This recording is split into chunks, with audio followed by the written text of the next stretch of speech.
the individual was arrested and charged due to an incident that occurred in a locker room. He was the head coach, or a coach of our diving team at Platt. A female student noticed the camera upon entering the locker room before getting changed and immediately reported it to school officials. At that time, school officials engaged the Meriden Police Department, and the Meriden Police Department got involved and started an investigation immediately, and that was sometime last month. The investigation was looking at his cell phone and other devices to make sure that there were no other incidents that were reported or available to others, and there was no other findings whatsoever on those devices. And so the investigation has concluded at this point, and it is now in the court for recommendation as to what the sentencing will look like for those next steps.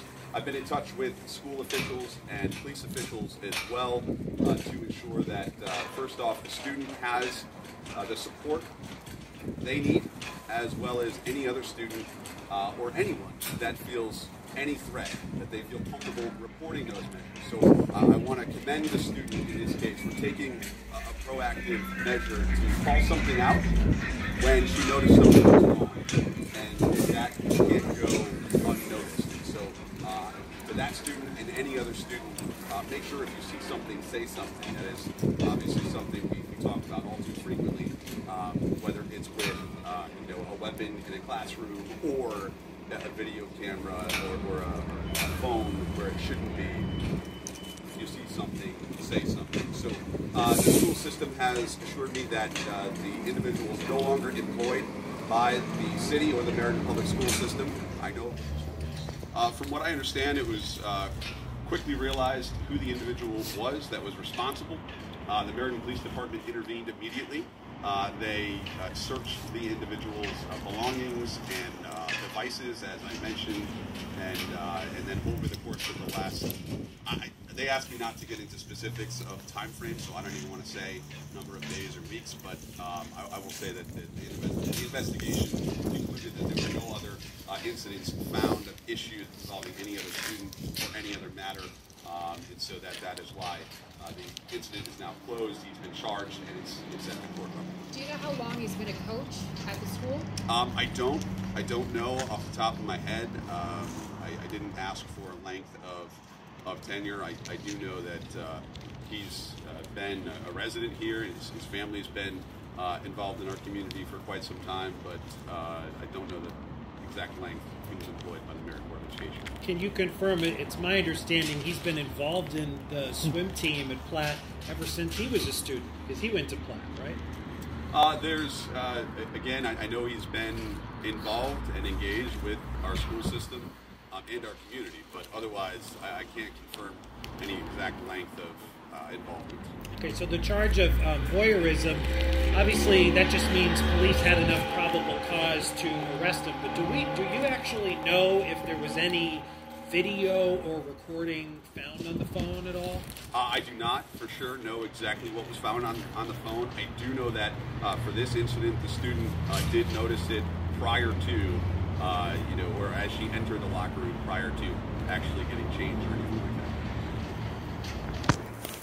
We don't know how long that camera was up there in the locker room. I do not.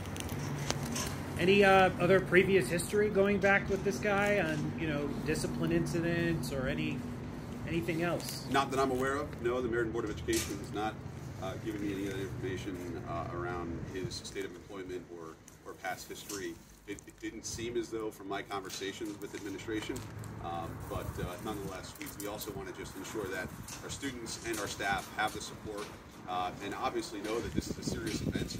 The City of Meriden takes it very seriously. I want to thank the school officials for getting the Meriden Police Department involved. It just goes to show that the Meriden Public School System and our police department do have a great relationship. And I know we've highlighted school resource officers in the past. We have school resource officers at our high schools on a daily basis, so we continue to have public safety personnel in the buildings on a daily basis, and personnel available so that if any student needs to seek additional help or ask a question, that we have staff available. This news is, of course, upsetting to a lot in the community, many parents. Any other message you want to get across to parents as they process this news? You know, the research and the investigation that was done doesn't show any extensive history here or anything else uncovered. So I know there's probably some speculation out there around, well, what else might there be? And it doesn't seem as though that there's anything beside this one incident that occurred.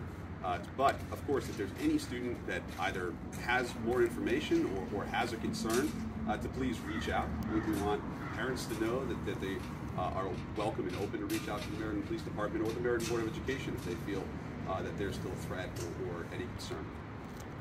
And I guess just to clarify, you said that he was a diving coach. Was that for both boys and girls? Or I do believe it is co-ed to some extent. Okay. Yeah.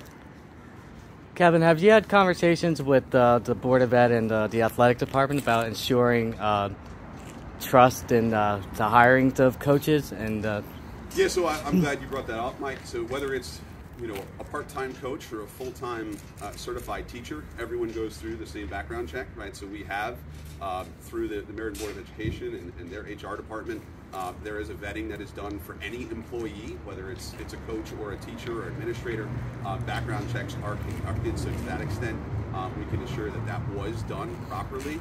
But yes, I've been in touch with Central Office Administration, Board of Education Administration, and police officials on this matter. when did parents find out about this? Can you just, I know you said you couldn't get into the timeline, but the timeline of notification from when the district became aware to when parents became aware. Again, the press release noted January is when they were first made aware, the police department were made aware. I don't believe parents were notified until the public release came out today that the investigation was conducted. And I think that was done in such a way because there was nothing else found. Should something have come up in that investigation, police department tells me that would have been notified much earlier if there was cause for concern. Until the arrest today, they didn't feel as though there was a need to put something out immediately.